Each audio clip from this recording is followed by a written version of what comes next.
Well, this is definitely the coffee that's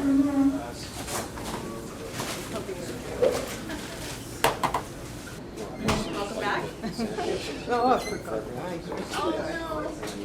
sake. Yep. We'll say hello. Welcome.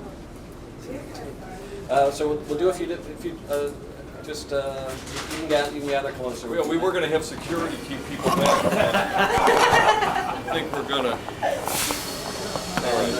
So this is Kevin Sinnott, my friend, and coffee aficionado, exactly, and author now.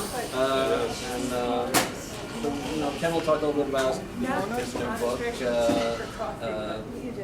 Art and Craft of Coffee, but particularly about brewing. And one of the things we have in common is we both love the Chemex brew. Yeah, that's good. And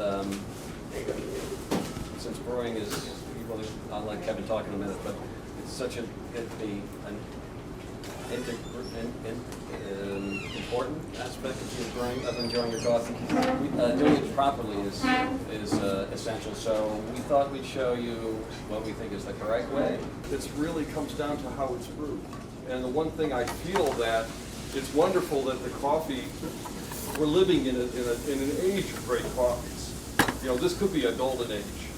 You know, so many things you say, you know, hear people run into people talking about the good old days on stuff. You know, quite honestly, the good old days of coffee are now, as far as getting the great beans. It's never been a better time. There are distribution. Oren mentioned a couple of minutes ago about direct trade. You can get coffees now from an individual farm.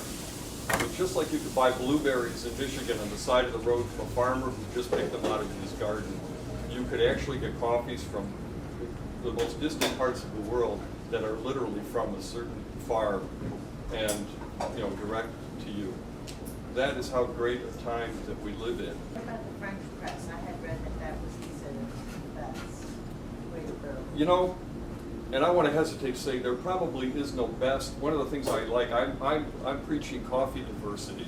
I like people to enjoy a lot of different coffee brewing methods. Having said that, the French press is certainly not my favorite way. And one of the things the French press is known for is a lot of extremely full-bodied cup, to the extent that it's almost, you'll get a lot of sediment in the French press. And sometimes one of the things that I find difficult about the French press, first of all, when the press is done extracting, all the grounds have sunk to the bottom, pretty much. And the bottom cup is, of course, very rich, and the top cup is actually maybe a little less extracted. There's usually no way to stir it easily. I've never found a good way.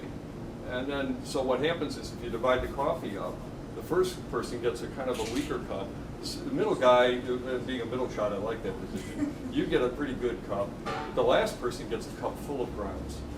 What people, I think, like about the French press is it has one really great quality, and it is a big problem with electric drip machines. The water and the grounds absolutely are fully immersed. You never have that issue. I don't know if you've ever had this happen, but I use enough coffee in my making coffee that sometimes I will notice the grounds when I go to throw them out, and some of the grounds didn't even get wet. And I mean, you wasted your money, number one, for those grounds because they refused to participate in the extraction process. They're slackers. And the other thing is, you're also not getting as rich a coffee as you want. Because what you want is all that, for the duration of the brewing time, you want all the grounds to be soaking wet. You want them to be soaking wet with hot water, because that means that they're giving off their oils and what we call the extraction.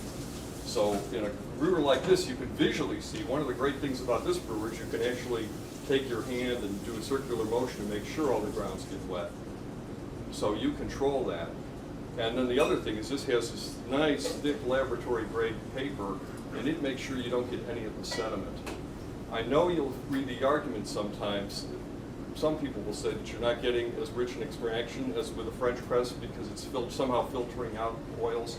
I've never found that to be true. I think that with the this bonded paper, it's a much fatter paper than like a Melita style. So the fibers are actually woven more loosely. So you actually get more flavor through this paper than you would through the finer, thinner paper. And so it holds back all the sediment and grinds, but actually lets more of the flavor oils through. Now, having said that, I don't want to become coffee police. I mean, I'm not looking to be appointed sheriff. If someone likes the French press, some people like really unfiltered wines, you know, that are just, you know, have some great stems and everything else in there. That's appealing to them. That's okay with me if that's what they like.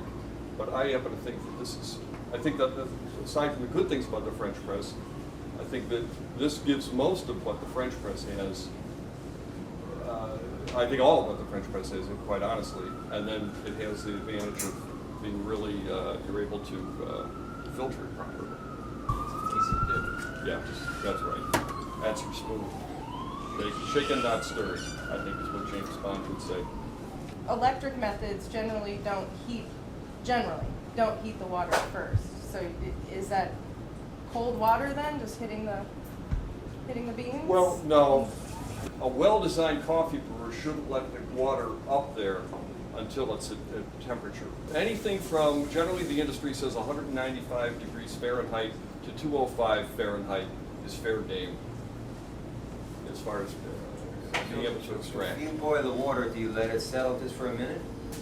Because I use stainless steel Pitcher? tea kettle. Yeah. I boil it up real good, and then, you know, then I, maybe sometimes if I'm in a hurry, I don't even wait, I just start pouring. So should I wait? I'm a type A personality, I can't wait. You know, so, I mean, I can hardly wait for a traffic light. So what I do is, and I don't if there's no one around, if I would say I pour the water right away, my way of thinking is, by the time that water drips out of there into the coffee, it's had a chance to lose a few degrees. So it's never boiling. Yeah. And the reality is, the industry chose that temperature range, I think, from observing vacuum brewing. And that's historically, and vacuum brewers just inherently seem to brew within those parameters. I think you're safe, to be honest, I think a wider brewing range from 190 to almost 212 would be acceptable. But again, you know, when you're brewing something like this, you can play with it and see if it makes a difference. Usually what I do is, I mean, I always measure, so I pour the boiling water into a measuring cup, and by that time it's going to be around 200. Yeah.